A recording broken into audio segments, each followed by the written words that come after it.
meteorologist Dan. Hey, Dan. Well, the state is cleared out now, so they're going to get a breakdown there. But over the last couple of days, we've seen a slight uptick in some areas snowpack-wise. Last time I showed you this map was 2 weeks ago, so March 2nd, and we were at a statewide average of 61%. So it didn't get any worse, but it also didn't get better. We are closer to the April 1st average, though. We've gone from 56 to 59%. The Northern Sierra went up 68 or 66%. The Central Sierra went down a touch to 68%, and the South stayed around the same at 44%. So really, the good news is I guess we didn't lose any snow over the last couple of weeks because the temperatures were pretty cold here across the state, and they will stay cold for the next week with more snow on the way for the Sierra. So that's some good news. I mean, it certainly could be a lot worse. 59% or 61% is not great, but it has been lower. There's no doubt about that in, several times over the last 10 years. So we've got that going for us. But as I mentioned, more rain and snow on the way. Maybe not snow so much for us. We did get some snow over the last couple of weather events, but as we zoom out to our bigger picture, the next weather system has a subtropical tap of moisture. That's going to bring some high clouds for us tomorrow. So tomorrow is going to be a cloudier day and not necessarily all that warm, but the actual storm system itself is right here, spinning south of the parent system, which is now moving on in the Gulf of Alaska. So this one right here is the one we'll organize and bring some rain to us as we head into the day on Thursday. So we've got a little ways between us and that rain.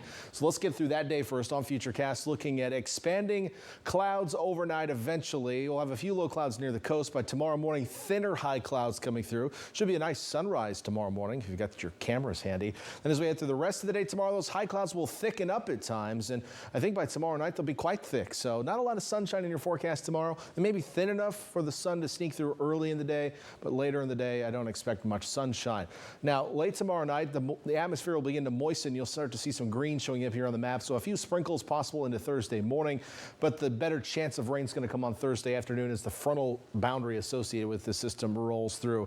And I can see light to moderate rain with this. Again, this isn't going to be a heavy system. It has better moisture than the one we just got through, but it won't be as cold and packed as energy. So, there are different ingredients that go into storm systems. This one is a little more moist, but doesn't have quite as much oomph. But it'll be coming through on Thursday afternoon, and likely will bring some rain to the region and really impact the coastal mountains more than anywhere else. But we will also see rain in our coastal cities.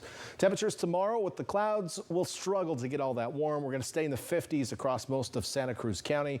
55 your high in Santa Cruz. Felton, 55 degrees, and 52 up in the Dune tomorrow afternoon.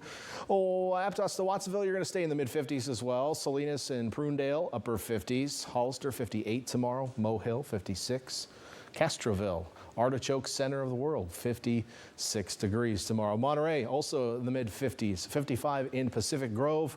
We're going to be in the 50s to low 60s in the Salinas Valley. We should be close to 70 this time of year in King City on any given March afternoon. So you're a little chilly, no doubt about it, about 10 degrees below normal. Over the next 7, the rain and wind, well, they get here on Thursday, obviously, and we're going to see some rain during the afternoon.